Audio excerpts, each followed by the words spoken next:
USA! USA! USA! USA! For 4 years, we have witnessed turmoil in America. But nothing quite like this. The pro-Trump crowd fought with the police, trying to break through their lines, intoxicated by the unlikely prospect of reversing America's election outcome. We watched as the standoff continued for at least an hour. Tear gas canisters were fired from the very stage on which Joe Biden will be inaugurated. But for Capitol Hill police officers, this was a losing battle. This is exactly what was feared, but in no way is this a surprise. It has been fueled by the president's rhetoric, and it's increasingly clear this election has not healed the wounds. It has simply amplified them. We followed the aggrieved and infuriated Trump supporters as they stormed the building. I swear to see it, and they just said he's dead. Through broken windows and doors they had forced open.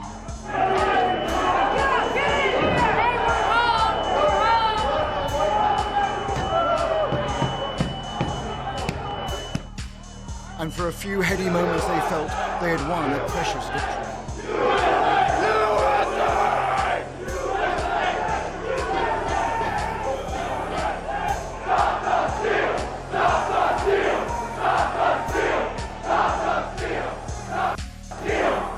All know that they changed the rules mid-game and they're not being held accountable, and that's a shame. What's your message to the Capitol Hill police and to lawmakers here? This is our country, this is our house. That's it. This is our house. This is our country. This is our country.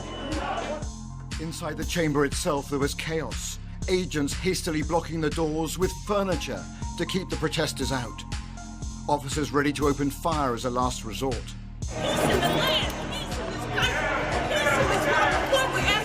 In the galleries, people took shelter. The great constitutional showdown in Congress had to be suspended. Madam Speaker and members of Congress, pursuant to the Constitution and the laws of the United States. A little earlier, the passions and America's political schism were on display as Trump loyalists acted to stop the certification. I rise for myself and 60 of my colleagues to object to the counting of the electoral ballots from Arizona. But I would urge to both sides perhaps a bit less certitude and a bit more recognition that we are gathered at a time when democracy is in crisis. But the plea to suspend certification of the election was fiercely contested by the leader of the Senate, who broke definitively with Trump. This election were overturned by mere allegations from the losing side, our democracy would enter a death spiral. We'd never see the whole nation accept an election again.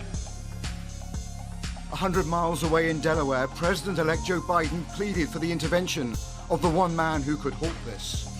I call on President Trump to go on national television now to fulfill his oath and defend the Constitution and demand an end to this siege. To storm the Capitol, to smash windows, to occupy offices, the floor of the United States Senate, rummaging through desks, on the Capitol, on the House of Representatives, threatening the safety of duly elected officials. It's not protest, it's insurrection. Indeed, amid the chaos of this afternoon, shots were fired, and one protester badly wounded. The circumstances are not clear, but it is proof of how perilous it remains here tonight.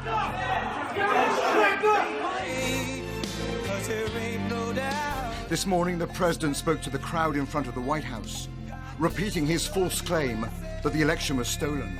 All of us here today do not want to see our election victory stolen by emboldened radical left Democrats, which is what they're doing, and stolen by the fake news media. That's what they've done and what they're doing. We will never give up. We will never concede. It doesn't happen. You don't concede when there's theft involved. The cost of that rhetoric is increasingly clear.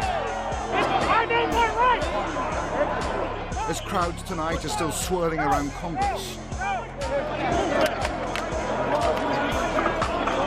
And America's long journey as a stable democracy appears to be in genuine doubt.